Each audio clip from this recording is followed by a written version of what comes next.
ಬೆಳಬೆಳಗಿನೇ ಎದ್ದು ಒಂದು ಇಂಪಾರ್ಟೆಂಟ್ ಕೆಲಸಕ್ಕೆ ಹೋಗ್ತಿದ್ದೆ. ಎಲ್ಲಿ ಅಂತ ಕೇಳ್ತೀರಾ? ಅದೇ ನಮ್ಮ ಶರಾವತಿ ರಕ್ಷಣೆಗೆ ಗೇರ್ಸೊಪ್ಪದಲ್ಲಿ ಇಟ್ಟಿರುವಂತಹ ಪಬ್ಲಿಕ್ ಹಿಯರಿಂಗ್ಗೆ.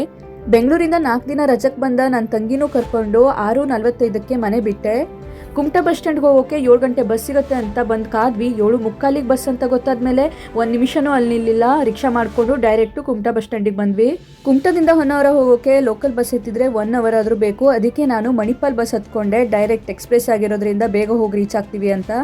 ಬೇಗ ಅಂದರೆ ತುಂಬ ಬೇಗ 8 ಗಂಟೆಗೆಲ್ಲ ರೀಚ್ ಆಗಿಬಿಟ್ವಿ. ಶ್ರೀಕುಮಾರ ಟ್ರಾವೆಲ್ಸ್ ಅವರು ನಮ್ಮ ಶರಾವತಿ ರಕ್ಷಣೆಗೋಸ್ಕರ ಹೊನ್ನಾವರದಿಂದ 3 ಫ್ರೀ ಬಸ್ನ ಬಿಟ್ಟಿದ್ರು. ನಮ್ಮೂರಿನ MLA ಆದ ದಿನಕರ್ ಶೆಟ್ಟಿ ಅವರು ಬಸ್ ಹತ್ರ ಬಂದು ನಮ್ಮ ಈ ಹೋರಾಟಕ್ಕೆ ಬೆಂಬಲ ಕೊಟ್ಟರು. ಅಲ್ಲಿಂದ 9:30ಗೆ ಬಸ್ ಹೊರಟು STM ಕಾಲೇಜ್ ಹತ್ರ ಹೋದ್ವಿ. ಅಲ್ಲಿ ಸ್ವಲ್ಪ ಮಕ್ಕಳನ್ನೆಲ್ಲ ಹಚ್ಕೊಂಡು ಗುತ್ತಿಕನಿಕಾ ಪರಮೇಶ್ವರಿ ದೇವಸ್ಥಾನದ ಹತ್ರ ಪಬ್ಲಿಕ್ ಹಿಯರಿಂಗ್ಗೆ ನಮಗೆ ಲೊಕೇಶನ್ ಕೊಟ್ಟಿದ್ರಲ್ವಾ, ಅಲ್ಲಿಗೆ ಹೊರಟ್ವಿ.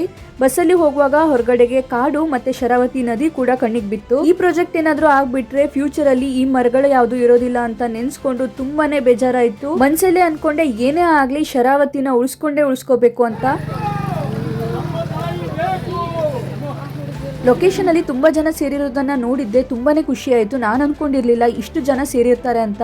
ನಮ್ಮ ಶರಾವತಿಗೆ ಪಂಪ್ ಸ್ಟೋರೇಜ್ ಪವರ್ ಪ್ರಾಜೆಕ್ಟ್ ಬೇಡ ಅಂತ ಹೇಳಿ ಮನವಿ ಪತ್ರವನ್ನ ಒಪ್ಪಿಸಿದ್ವಿ. ಜನಕ್ಕೆ ಈ ಪ್ರಾಜೆಕ್ಟ್ ಬಗ್ಗೆ, ಅದ್ರ ಜೊತೆಗೆ ಅದರಿಂದ ಆಗುವಂತಹ ಪರಿಣಾಮದ ಬಗ್ಗೆ ಅರಿವು ಮೂಡಿಸುವಂತಹ ಪ್ರೋಗ್ರಾಮ್ ಇತ್ತು. ಮೋಸ್ಟ್ ಇಂಪಾರ್ಟೆಂಟ್, ಈ ವಿಷಯದ ಬಗ್ಗೆ ಸೋಷಿಯಲ್ ಮೀಡಿಯಾ ಯೂಸ್ ಮಾಡಿಕೊಂಡು ಹೆಚ್ಚಿನ ಜನ ಸೇರುವಂತೆ ಮಾಡಿರುವಂತಹ ನಮ್ಮೆಲ್ಲ ಉತ್ತರ ಕನ್ನಡ ಕ್ರಿಯೇಟರ್ಸ್ಗೆ ನನ್ನ ಕಡೆಯಿಂದ ಧನ್ಯವಾದ ತಿಳಿಸ್ತಾ ಇದ್ದೀನಿ. ಅದ್ರ ಜೊತೆಗೆ ಹೊಸ ಪರಿಚಯ. ಅಲ್ಲಿಂದ ವಾಪಸ್ ಬರೋಷ್ಟರಲ್ಲಿ ಫ್ರೆಂಡ್ಶಿಪ್ಗೆ ಟರ್ನ್ ಆಗಿಬಿಟ್ಟಿತ್ತು. ವಾಪಸ್ ಬರುವಾಗ ಬಸ್ ಕೊರತೆ ಇರೋದ್ರಿಂದ ಸ್ಲೀಪರ್ ಕೋಚ್ನೆ ಬಿಟ್ಟಿದ್ರು. ನಾವೆಲ್ಲ ಅದರಲ್ಲಿ ಆರಾಮಾಗಿ ಮನೆಗೆ ಬಂದು ರೀಚ್ ಆದ್ವಿ.